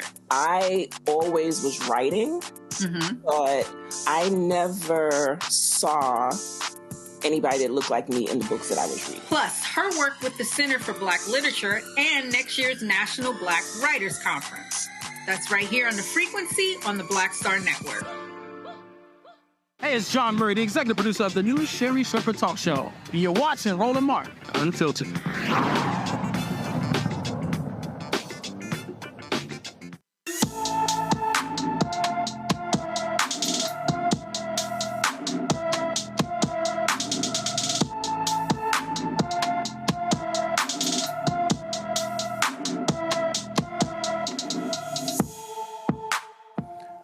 Cantor Horn disappeared from her Indianapolis, Indiana home on December 5th. The 17-year-old is 5 feet 5 inches tall, weighs 145 pounds, with brown hair and brown eyes. Anyone with information regarding Carter Horn is urged to call the Indianapolis, Indiana Metropolitan Police Department at 317-327-3155, 317-327-3155. Some heartbreaking news for one of our featured Black and Missing. 42-year-old Harry Keels had been found, who has been missing since November 3rd, was found dead in a Washington, D.C. trash can on the morning of January 3rd. He was positively identified on Thursday. His autopsy reveals he was shot to death, but it's unclear how long his body was in the trash bin before being discovered. Detectives are investigating his death as a homicide. There is a reward of up to $25,000 for anyone who provides information that leads to an arrest and conviction. Folks, a Black Wisconsin family says the police were little to no help in finding their missing 5-year-old. Folks, Triniqua Byers-Smith began to worry when her son Cameron was not home by 5 p.m. She called the school and the bus company, but no one answered. By that evening, she called the police, who told her to search the house and get them more information. That's when the family decided to look for Cameron on their own. Family members, including the child's father, went to the bus company and jumped the fence when they heard a horn honking. Cameron was signaling for help. The kindergartner fell asleep on the bus. Go Right Way, the bus company, provided this statement to a local Wisconsin affiliate yesterday evening. One of our employees did not follow well-established company safety protocols at the end of their shift. We regret the situation occurred and are happy the student was found safe. Go Right Way will continue to fully cooperate with the proper authorities as the investigation takes place. In accordance with our policies, this employee is no longer employed by Go Right Way. Police said Cameron was scared and crying but physically unharmed. John Quayle, what the hell? There should be some cops who are fired for their total inaction. I agree 100%. I mean, this whole ordeal, upon reading it, is extraordinarily traumatizing. I think one of the things that was troubling is that the last time that this student was seen was in the custody of the school. Yet, from what I gathered from the case of limited knowledge that I do have about it, is that the police were refusing to go to the school and search for this child, and instead was interrogating the parents and would not leave there. And it was the family, through their own diligence, that sought out the child. And frankly, the school is lucky that this child was unharmed, because this case could have turned into a wrongful death case. I mean, it is looking at the weather, just looking at those clips, it was highly disturbing.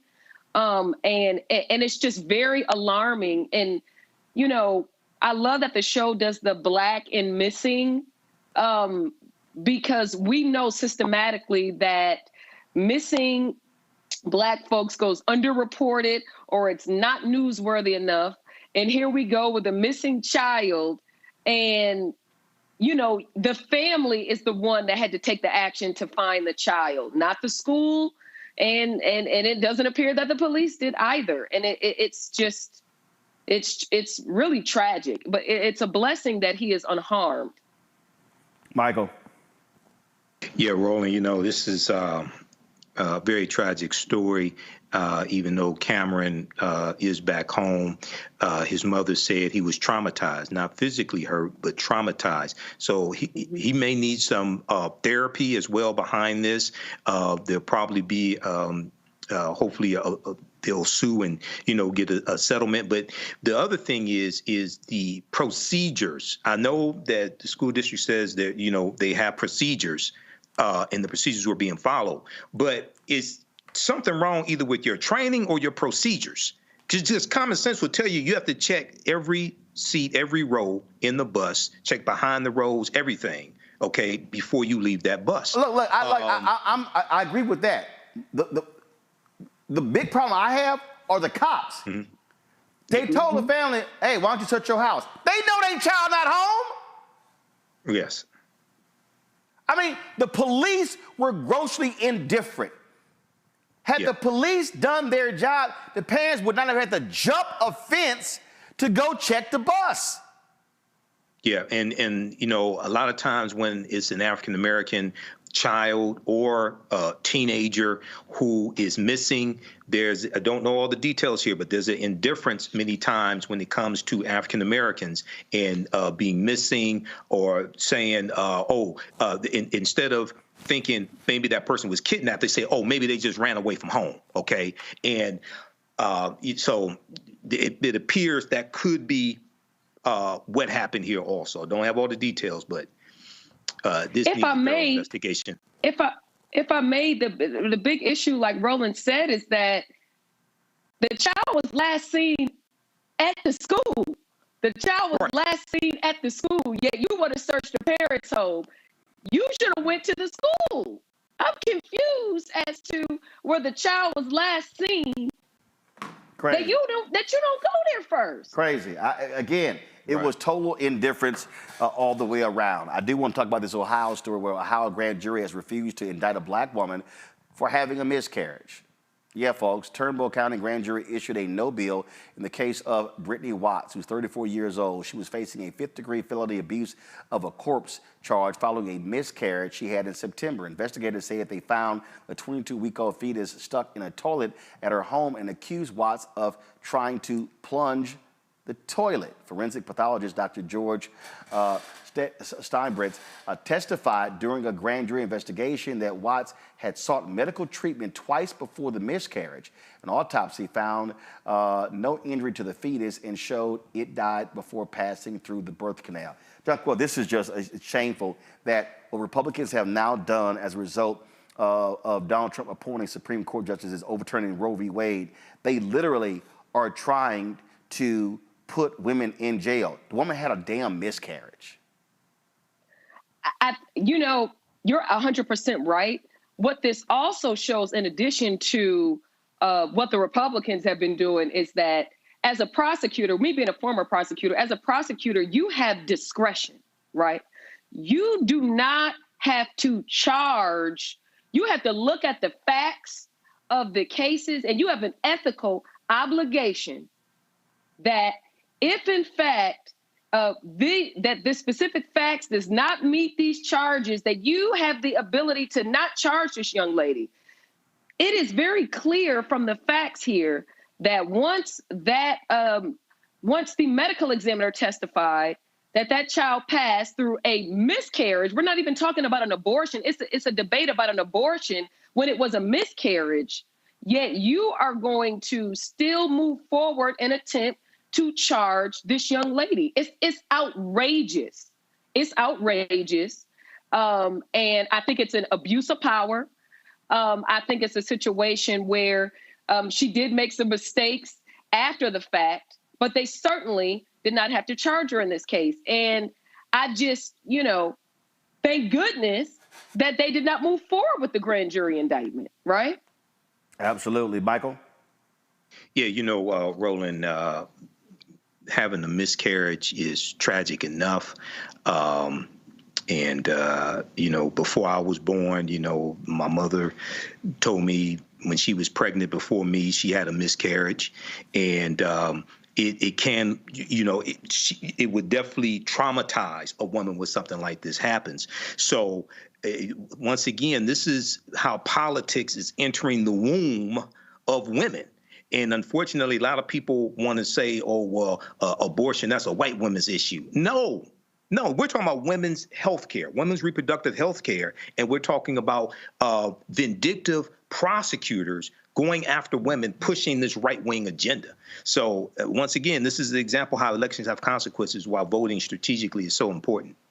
Absolutely. All right, folks, time for my book club recommendation.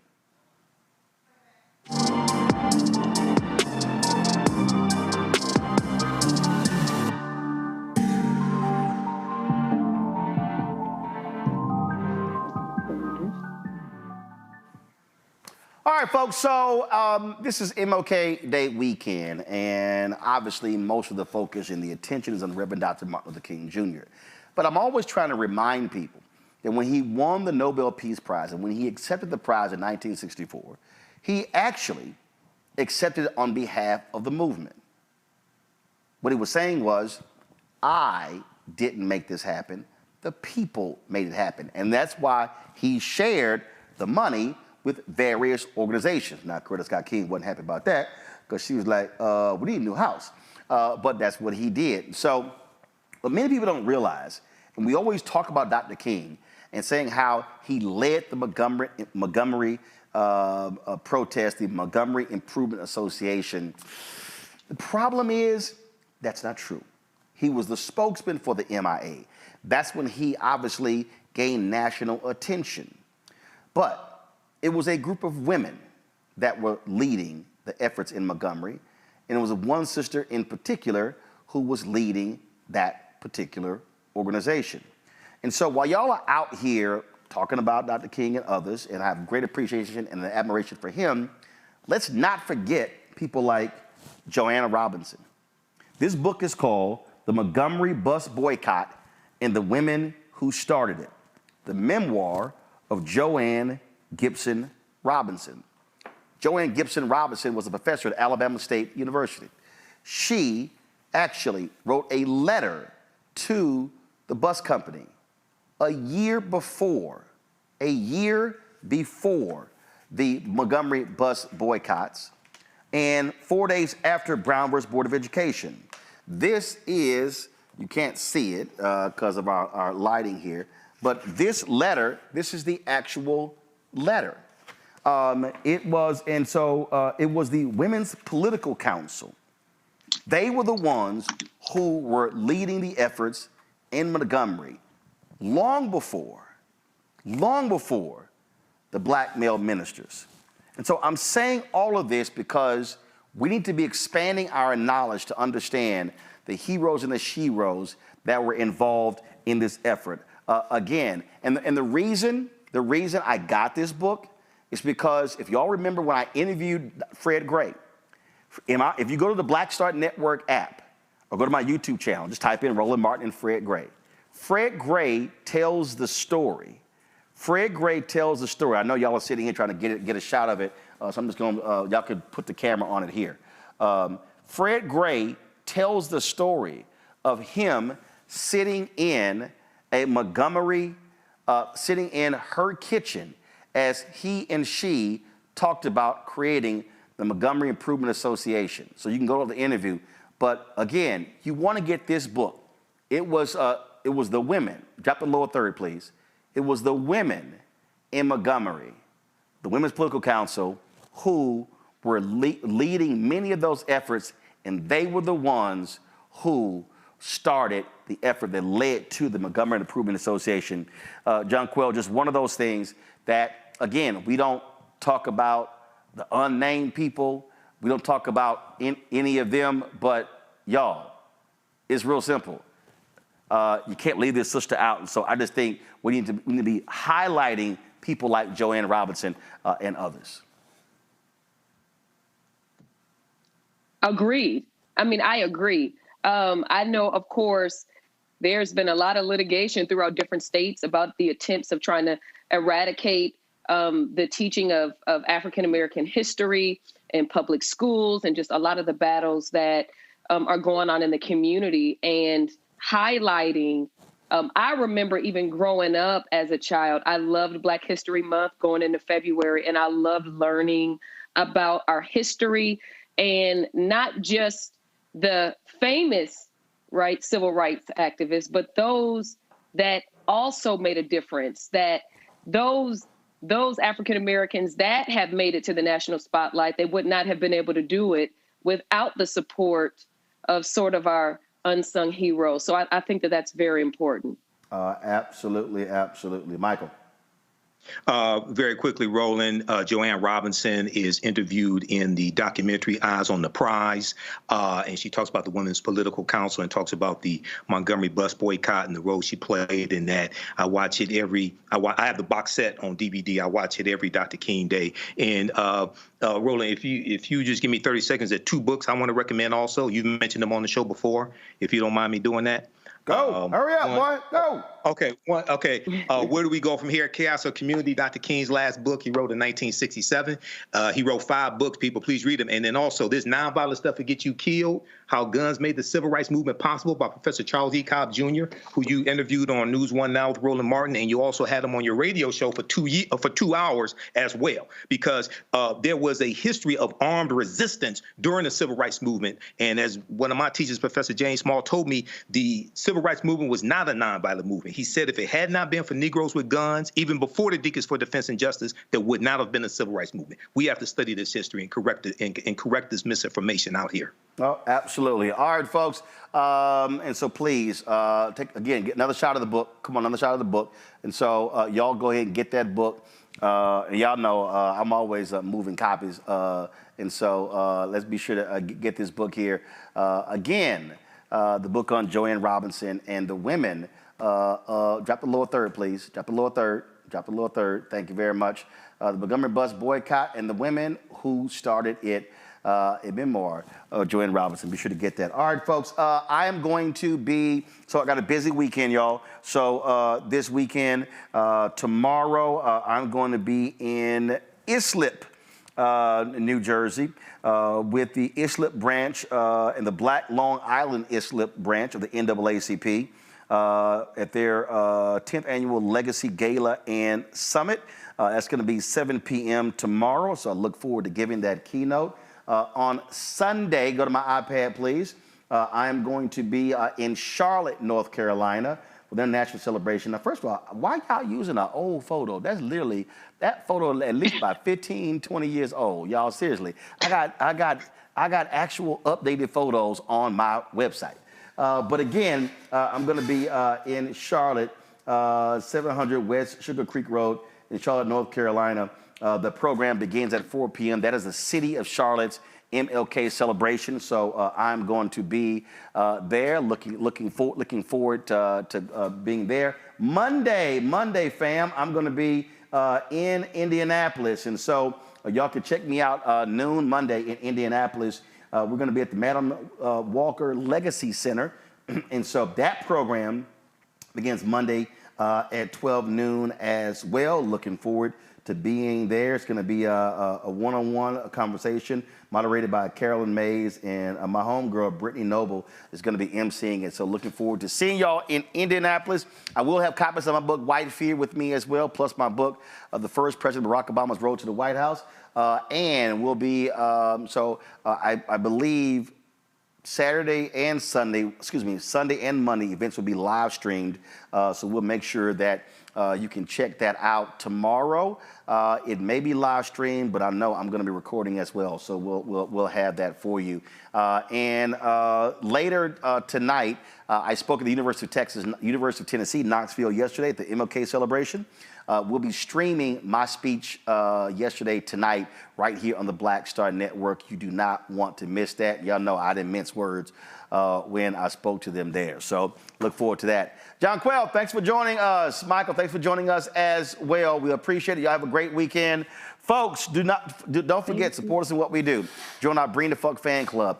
You can send your check and money order to P.O. Box 57196, Washington, D.C., 20037-0196.